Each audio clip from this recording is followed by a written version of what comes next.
DEO collector స్పందించి వెంటనే శ్రీ చైతన్య స్కూల్పై చర్యలు తీసుకోవాలని ఏబీవీపీ జిల్లా హాస్టల్ కన్వీనర్ పూజం కార్తిక్ డిమాండ్ చేశారు.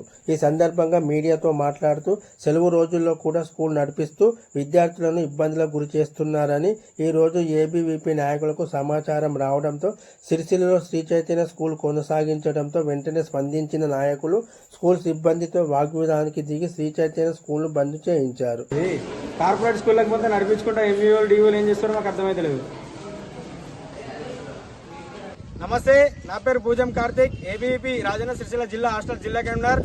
ఏదైతే ఈరోజు ఆదివారం అయినప్పటికీ కూడా సిరిసిల్లలో ఉన్నటువంటి శ్రీ చైతన్య స్కూలు అక్రమంగా విద్యార్థులకు ఇబ్బందులకు గురి చేస్తూ ఈరోజు ఎంఈఓలు డీఓలకు కుమ్మక్కై ఈ కార్పొరేట్ స్కూల్ వ్యవస్థ మొత్తం కూడా భ్రష్టు పట్టిస్తూ కార్పొరేట్ స్కూల్ నడుపుతా ఉన్నాడు ఈ ఎంఈఓ దుసరఘుపతి గారు.